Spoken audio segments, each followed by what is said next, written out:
অনেকে বলে দাড়ি রাখতে হলে তার স্ত্রীর অনুমতি লাগে, অনুমতি না নিলে অনেকে দাড়ি রাখে না। এটা কি সঠিক?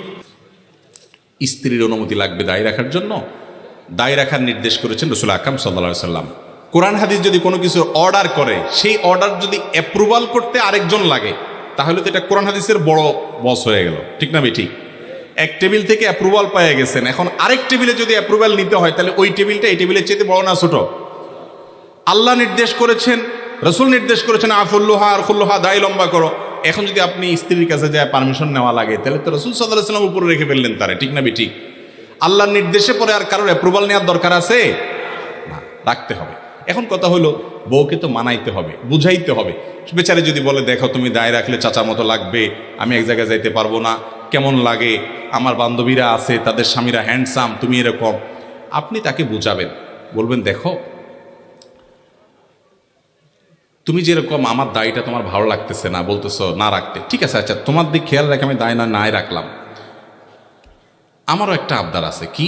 সেটা হলো যে তোমার মাথার চুলগুলো আমার একেবারে ভালো লাগে না, তুমি এগুলো চাইছে ফেলো প্লিজ, আমার ভালো লাগবে তুমি চুলগুলো চেঁচে ফেলছে। এরপর দেখেন মহিলা কি করে। তখন মহিলা বলবে তোমার আসলে ডাক্তার দেখানো দরকার, এটা তুমি কি বললাম? তখন আপনি এবার বলবেন যে ওই কথাটাই আমি বলতে চাইছিলাম, একটু সময় নিয়ে বললাম আর কি, যে আল্লাহ তাআলা তোমাকে চুল দিয়ে সৌন্দর্যমণ্ডিত করেছেন, ওই আল্লাহ আমাকে দাড়ি দিয়ে সৌন্দর্যমণ্ডিত। মহিলার নাই, পুরুষের আছে, বুঝতে হবে এটা মার্কা পুরুষের। মহিলাকে আল্লাহ দেন নাই, পুরুষকে শুধু দিয়েছেন। আর তো সবকিছুই প্রায় এক, মোচার দাড়ি ছাড়া সবকিছুই নখ, অন্যান্য লোম পশম সব এক, কিন্তু এই জায়গায় আল্লাহ পুরুষকে দিয়েছেন। রাখার জন্য হিম্মত করতে হবে। আল্লাহ আমাদেরকে তৌফিক দান করুন। খোলাসা কথা হলো, স্ত্রীর পারমিশন নেওয়া এখনো জরুরি না, আল্লাহ নির্দেশ দিয়েছেন রাখবেন। তবে হ্যাঁ, দাম্পত্য জীবনে এক অন্যকে বুঝাই নেবেন। আমি যে পলিসি বলেছি হুবহু ওইটা আবার অ্যাপ্লাই করতে গিয়ে মাইদুর খায়েন না।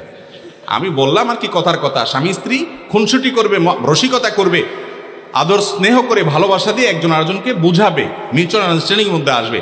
এরকম একেবারে কাঠখোট্টা কিসিমের হবেন না, আমি দাঁড়িয়ে রাখছি তুমি ঘর করলে করো না, বাহুর বাড়ি যাও, এরকম কাঠখোট্টা টাইপের হবেন না, একটু বুঝাই নেবেন। আমি সেই কথাটা বলছি। আল্লাহ তাআলা আমাদেরকে বুঝার তৌফিক দান করুন। তা আগে থেকে যদি ওই যে 18 বস্তা 9 বস্তা দেখে বউ বিয়ে করে থাকেন, তো কোরআন তেলাওয়াত যদি মহিলাদের কোমল কণ্ঠে আপনার করা হয়, এবং কোমল কণ্ঠে করতেই হবে, ইসলামের সঙ্গীত গাওয়া হয়, সেটা যদি অন্য পুরুষরা শুনে, ইসলামের শরীয়ত দৃষ্টিকোণ থেকে সেটা জায়েজ হওয়ার কোনো কারণ থাকতে, একেবারে ছোট বাচ্চা মেয়ে হলো ভিন্ন কথা, ফিতনার আশঙ্কা নেই সেটা ভিন্ন কথা, কিন্তু অ্যাডাল্টের জন্য এটা কি নেয়, জায়েজ।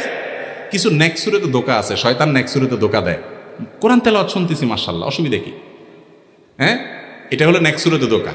কোরআন তেলাওয়াত শুনতেছি, কিন্তু মহিলার কণ্ঠে পুরুষ শুনতেছেন। আপনি কোরআন তেলাওয়াত শুনতে শুনতে কত জগতে চলে যাবেন, কত চিন্তার ভিতরে ঢুকে যাবেন, আপনি নিজেও টের পাবেন না।